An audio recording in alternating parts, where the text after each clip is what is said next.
మంగళవారం యాదగిరిగుట్ట మండలం వంగపల్లిలో జరిగిన బీఆర్ఎస్ ఆలేరు నియోజకవర్గ విస్తృతస్థాయి సమావేశానికి ముఖ్య అతిథులుగా మాజీ ప్రభుత్వ విప్ గొంగిడి సునీత, మాజీ MLA Boodida Bhikshamaiah Goud, DCCB chairman Gongidi Mahender Reddy, ZP chairman Elimineti Sandeep రెడ్డిలు హాజరై మాట్లాడారు.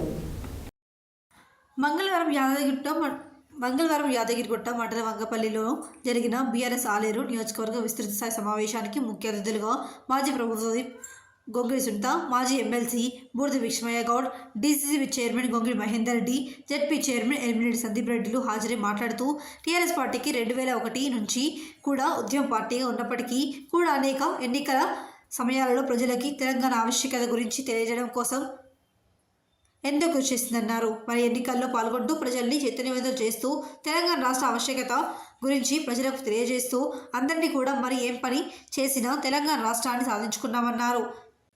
మరి బీఆర్ఎస్ పార్టీ గెలుపు ఓటమి గురించి తెలుసు. ఈ ఓటమి ఎట్లా ఎదుర్కోవాలో కూడా తెలుసు. ఎప్పుడు కూడా నీరు కారిపోయేది లేదు. తెలంగాణ రాష్ట్ర ప్రజలకు ప్రజలకి అందాల్సిన ప్రతి సౌకర్యాన్ని కూడా అందజేసే విషయంలో మరి బీఆర్ఎస్ పార్టీకి ఉందన్నారు. ప్రజలకు అండగా ఉండి వాళ్ళకు కావాల్సిన సదుపాయాలు కావచ్చు, వాళ్ళకు కావాల్సిన ప్రతి అవసరాన్ని కూడా బీఆర్ఎస్ పార్టీ ప్రజలకు అండగా ఉంటుందని తెలియజేశారు.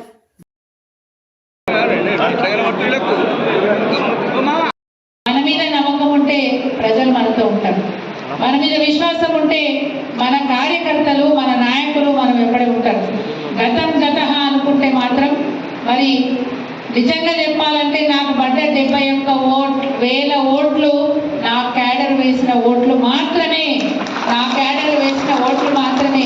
వాళ్ళ స్థాయిలో వాళ్ళు కష్టపడ్డప్పటికీ కూడా ఇంతసేపు చాలా చెప్పారు. మన వాళ్ళు చెప్పినారు ఎక్కడ లోపం జరిగింది, ఎక్కడ తప్పు జరిగింది, కేసీఆర్ దగ్గర నుంచి కింద కార్యకర్త వరకు తప్పు జరిగింది, ఓటర్ వరకు తప్పు చెప్పింది, అనేక రకాల విషయాలు మనం మాట్లాడుకున్నాం.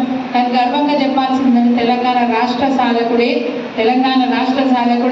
ఈ తెలంగాణ రాష్ట్రాన్ని దేశంలో నంబర్ 1 స్థాయిలో నిలబెట్టిందంటే అది కేసీఆర్ గారితో అయింది. భవిష్యత్తులో ఇంత మంచి ముఖ్యమంత్రి మళ్ళీ తెలంగాణలో ఉంటారని నేను అనుకోను. అది కేసీఆర్తోనే సాధ్యమైంది. మనం గర్వపడాలి.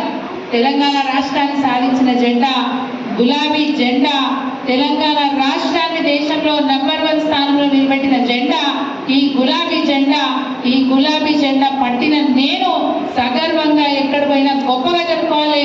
నా పార్టీ బీఆర్ఎస్ పార్టీ అని సగర్వంగా చెప్పుకోవాలి. గెలుస్తాం, ఓడుతాం. ప్రతిసారి గెలవడం అంటే మరి ప్రజల ఆలోచనలు బట్టి మనం పోవాల్సిన అవసరం ఉంటుంది.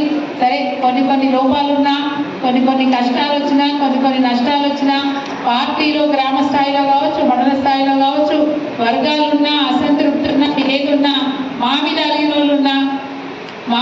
వాళ్ళున్నా, మా గురించి అపార్థంగా మాట్లాడుతున్నా, ఎవరేం చేసినా కానీ అంతిమంగా మనం ఓడినా గెలవాలంటే మనం చేయాల్సిన పని ఒకటే. గతంలో ఎట్లయితే తెలంగాణ రాష్ట్ర సాధన కోసం కసిగా పనిచేసినామో భవిష్యత్తులో కూడా ఈ తెలంగాణ ప్రజల బాధ్యత మాది, మా గ్రామంలో ఉన్న ప్రజల బాధ్యత మాది, మా మండలంలో ఉన్న ప్రజల బాధ్యత మాదని చెప్పి మనం అంతే కసిగా పనిచేస్తే మాత్రం భవిష్యత్తులో తప్పకుండా అది ఏ ఎన్నికైనా, ఏ సందర్భమైనా, ఎక్కడైనా గులాబీ జెండా ఎత్తుకున్న మీరే గెలుస్తారనే మాట నేను గుర్తు చేస్తా ఉన్నాను. మనం ఎక్కడికి వెళ్ళినా కానీ మేము అనే మాట గెలవాలంటే తప్పకుండా ఈ గులాబీ జెండా పట్ల గౌరవంతో మనం ఉండాల్సిన అవసరం ఉండదు.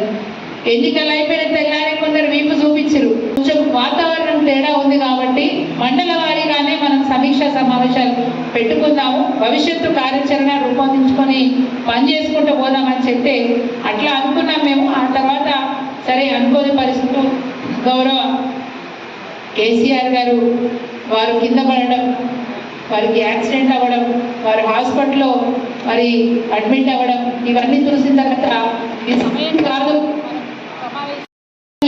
అన్ని అనుబంధ సంఘాల మరి జిల్లా కమిటీ పూర్తి ఏర్పాటు చేసే విషయంలో కానీ కేటీఆర్ గారికి విషయాలన్నీ కూడా తెలియజేసి తప్పకుండా పార్టీని బలోపేతం చేసుకుంటూ మనమందరం